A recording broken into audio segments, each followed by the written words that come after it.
Usain Bolt est un sprinteur jamaïcain bien connu. La chose drôle à propos de son nom est que c'est Bolt. Bien qu'il soit ou ait été l'homme le plus rapide de la Terre, son nom fait référence à son incroyable capacité. Tout comme le poète anglais William Wordsworth, son nom reflète ce qu'il fait. Nous appelons cela un aptonyme, et c'est quelque chose que vous ne pouvez comprendre que si vous connaissez l'anglais.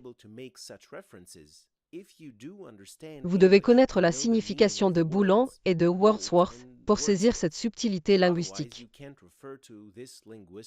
Sinon, quand vous l'entendrez, ça vous passera par la tête.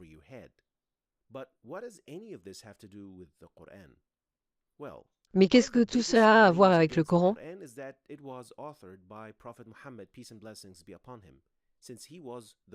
Eh bien, l'une des plus grandes allégations contre le Coran est qu'il a été écrit par le prophète Mohammed,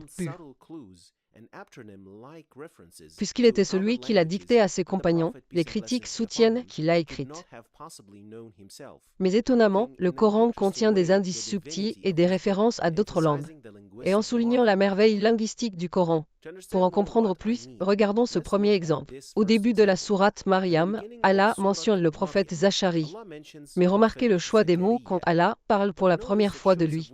Dans le deuxième verset, le nom Zachari est à l'origine un nom hébreu qui signifie la mention de Dieu ou la mention du Seigneur.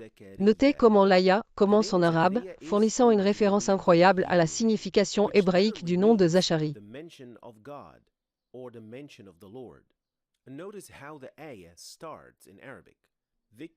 Le prononcé en arabe produit une symétrie satisfaisante avec le verset.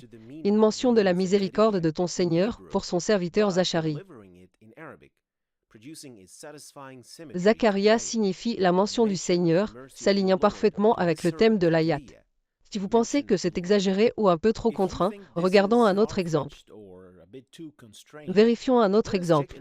Ce verset parle de l'épouse d'Ibrahim quand elle a reçu la nouvelle d'avoir un enfant. Mais regardez bien le choix des mots ici. Le mot utilisé est rire.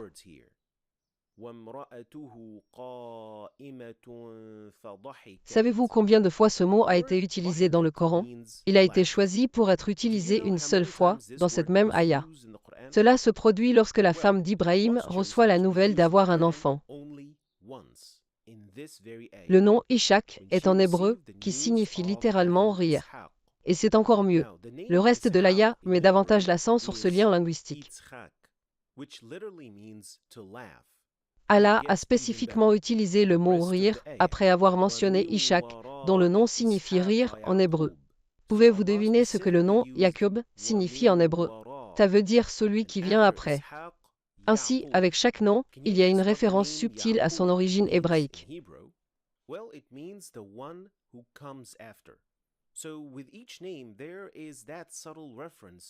Cela montre que celui qui l'a écrit doit connaître l'hébreu.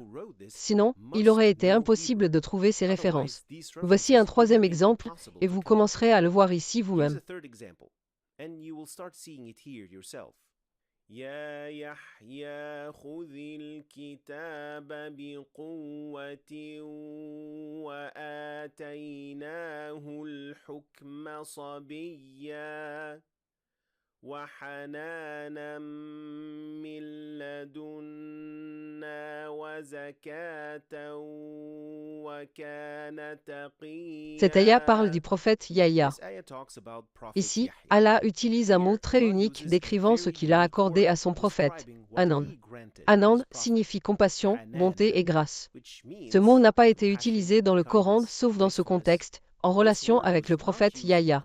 À l'heure actuelle, vous pouvez déjà deviner la traduction littérale du nom Yahya ou Yohanan. Cela signifie « le Seigneur a montré de la compassion ou de la bonté ».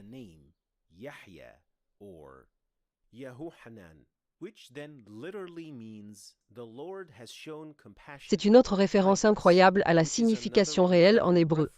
Même le nom Abraham signifie littéralement « père de nombreuses nations » en hébreu.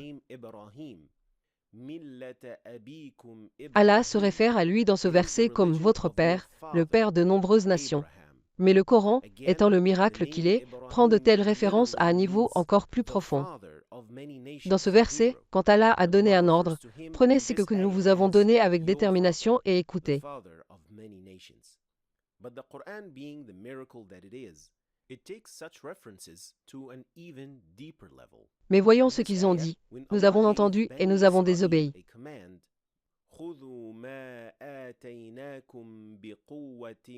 En surface, cela ressemble à un ayat normal sur les gens qui refusent le commandement d'Allah. But let's see what they said.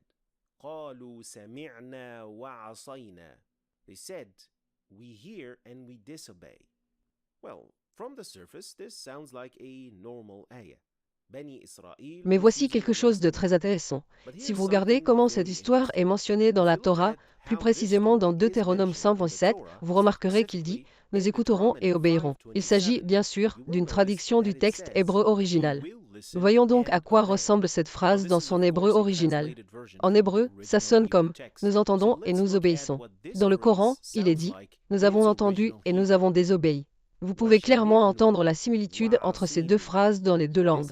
C'est une référence claire à ceux qui prétendent avoir dit dans la Torah, alors qu'en réalité, ils ont écouté mais ont désobéi. De telles références qui transcendent et vont au-delà d'une seule langue nécessitent une connaissance à la fois de l'arabe et de l'hébreu. C'est quelque chose que le prophète Muhammad n'aurait pas pu faire lui-même.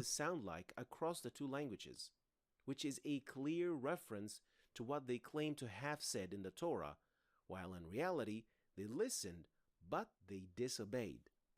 Such references that transcend and go beyond a single language requires that you know both Arabic and Hebrew to get it, let alone to produce something like this. And this was something that Prophet Muhammad, peace and blessings be upon him, could not have done himself. Simplement parce qu'il ne connaissait pas l'hébreu et n'était même pas alphabétisé en arabe. Mais c'est celui qui sait tout ce que le Coran a révélé. Bien que de telles subtilités n'aient peut-être pas été claires pour les Arabes, qu'elles étaient plus difficiles pour eux, il y avait d'autres subtilités linguistiques et stylistiques. Ces subtilités pouvaient être vues et remarquées par les Arabes comme une partie de cet ayat dont la signification reflète la façon dont elle peut réellement être lue. Like a portion of this ayah whose meaning reflects how it can actually be read. وَهُوَ الَّذِي خَلَقَ اللَّيْلَ وَالنَّهَارَ وَالشَّمْسَ وَالْقَمَرَ. Et c'est lui qui a créé la nuit et le jour, et le soleil et la lune, tous dans une orbite flottante. Il est intéressant de noter que cette partie de l'ayat peut être lue de la même manière dans les deux sens. Il s'agit de la signification réelle de la phrase elle-même.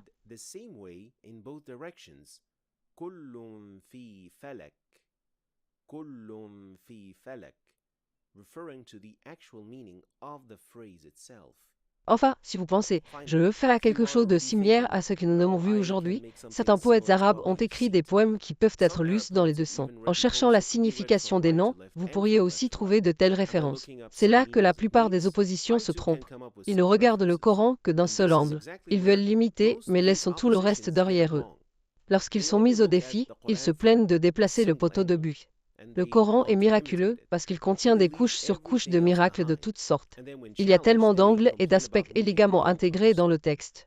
Tout cela existe simultanément dans le même texte, fournissant un contenu scientifiquement exact et linguistiquement merveilleux. Pour nous, ce n'est pas un mystère comment quelque chose peut être si parfait, c'est la parole d'Allah. Merci d'avoir regardé. Si vous voulez commencer à apprendre le tajwid, consultez cette liste de lecture. De plus, n'oubliez pas de consulter mon dernier livre sur tajwid et de télécharger l'application qui l'accompagne. Merci d'avoir regardé et à la prochaine.